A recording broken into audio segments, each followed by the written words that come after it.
Si tenemos una sociedad más educada, todos nos beneficiamos y la sociedad prospera. Es evidente.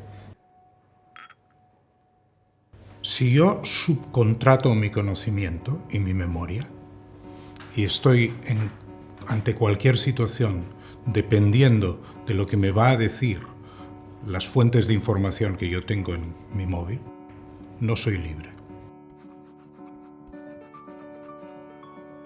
La cultura, para mí, es nuestra manera de estar en el mundo.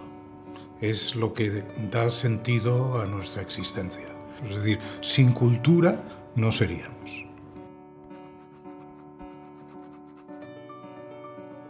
Los seres humanos, como especie, no hubiéramos sobrevivido en el planeta sin cultura.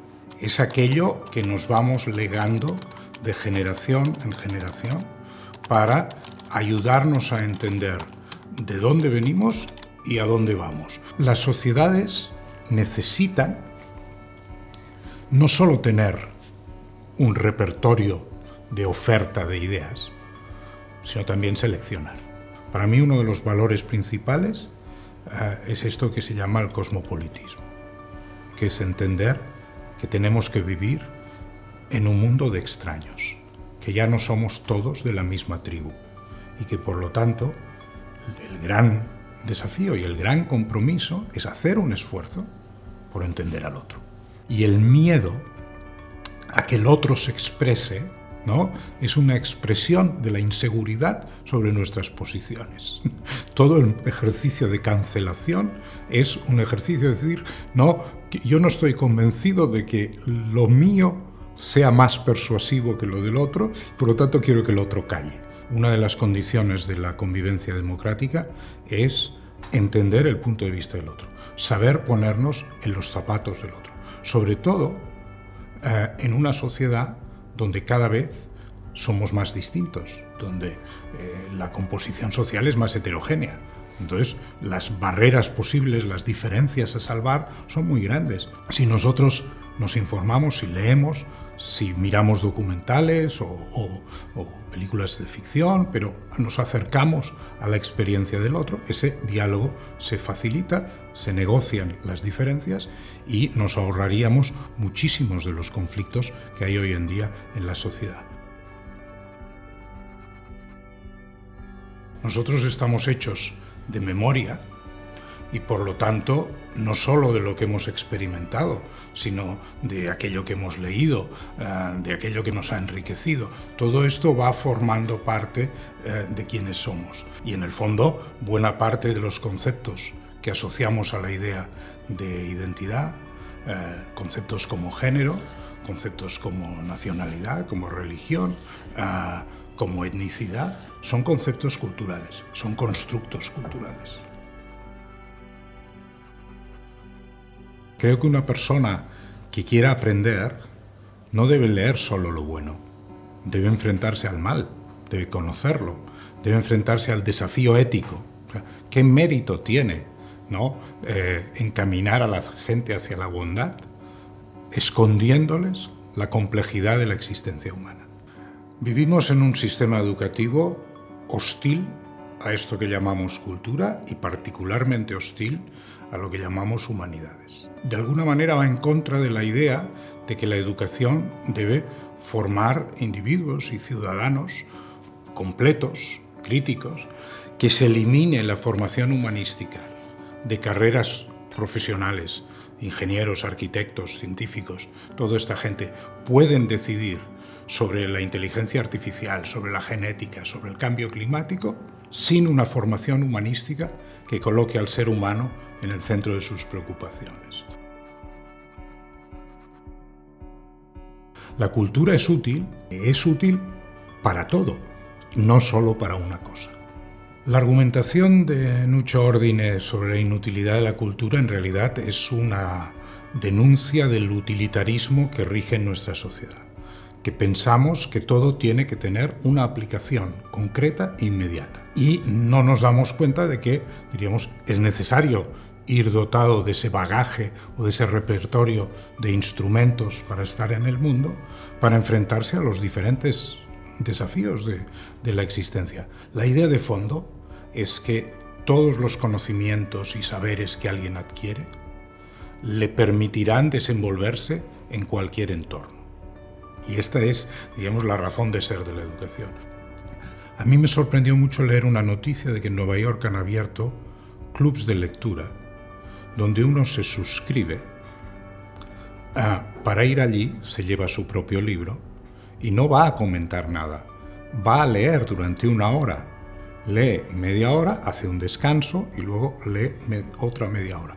Uno paga para aislar una hora de su tiempo y dedicarlo a la lectura para defender esa hora de las exigencias que nos rodean en la sociedad actual.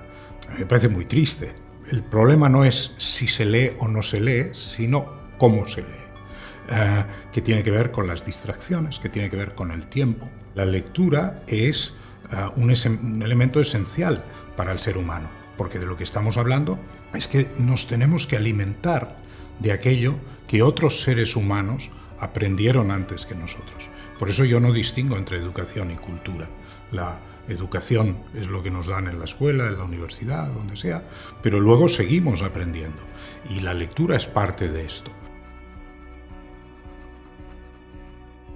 Si creemos en el estado del bienestar y nos preocupa de verdad la igualdad entre los ciudadanos, no se puede dejar de lado la cultura.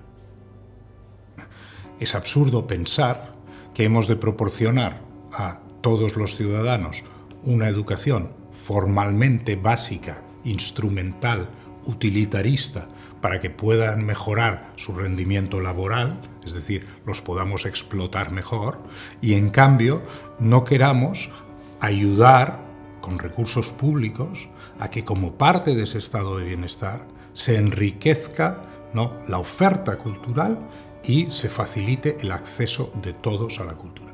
Porque esa es la gran fuente de desigualdad. Si tenemos una sociedad más educada, todos nos beneficiamos y la sociedad prospera. Es evidente que una sociedad más culta, para decirlo de una manera, beneficia al conjunto y trae prosperidad y bienestar a una sociedad. Sí. Y eso no se computa. Hoy en día no vivimos en un mundo donde la distinción social venga de la cultura. Es el dinero. Vivimos en una cultura del dinero. El único valor que domina es el dinero, ¿no? ¿Cómo contrarrestar una cultura del dinero con una cultura que tenga el ser humano y su felicidad, su bienestar, en el centro de las preocupaciones?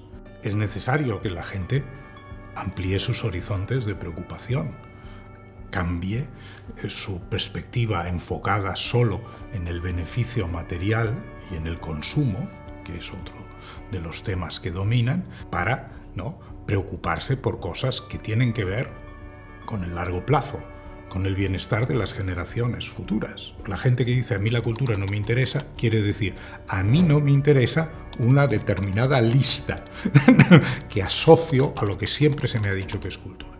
Hay que ser más abierto con la lista y asumir que a la gente, ¿no?, le pueden llegar las cosas por vías diferentes y uno no puede buscar las respuestas hasta que no se ha hecho las preguntas. Imaginar un horizonte utópico, eso es fundamentalmente un tema cultural, es decir, eso hay que construirlo mediante relatos, mediante discursos, mediante formas de explicación del mundo que ayuden a la gente a situarse no solo en el presente, sino ante una perspectiva de futuro. La desinformación es muy fácil de filtrar si uno sabe algo sobre aquello de lo que se está hablando.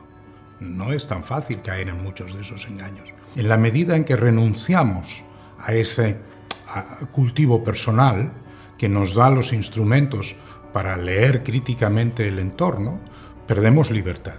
Nuestra libertad está sometida a muchas limitaciones, pero son muchas más si estamos supeditados a que sean los demás los que nos dicten qué es lo que podemos saber, qué es lo que podemos pensar, qué opiniones debemos seguir. ¿Por qué me he de dejar influir en las decisiones sobre mi vida como ser humano por una máquina que no tiene la experiencia de ser humano?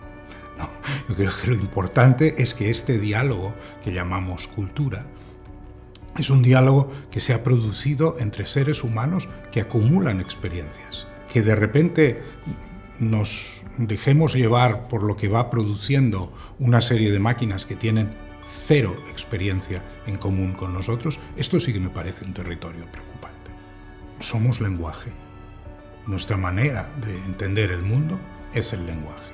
Tenemos que a la vez reconocer que estas formas de comunicación digital nos cambiarán como sujetos. Habilidades que teníamos las iremos perdiendo. ¿Por qué? Pues porque vamos delegando, es igual que lo de las calculadoras. Da igual lo que nos enseñen en el colegio. Salimos del colegio y no volvemos a hacer un cálculo a mano. Lo que pasa es que, diríamos, la evolución de una especie no es rápida, es lenta. Estamos en un momento en que estamos en la transición. Yo tiendo a pensar que tampoco podemos ser apocalípticos, es decir, no nos podemos resistir a una cosa que viene con los tiempos. La tecnología, cuando está allí, ¿no?, se va a usar. Decir nostálgicamente, oh, era tan bonito, ¿no?, cuando la gente escribía a mano. Bueno, pues sí, era muy bonito, pero ya podemos ir, ¿no?, mirando las cosas de otra manera. Tenemos que estar en este proceso adaptándonos a ese cambio de una manera crítica. A mí lo que me preocupa es que nos dejemos llevar por la ola sin tomar decisiones éticas. ¿Cuáles caminos nos parecen razonables? ¿Cuáles caminos no?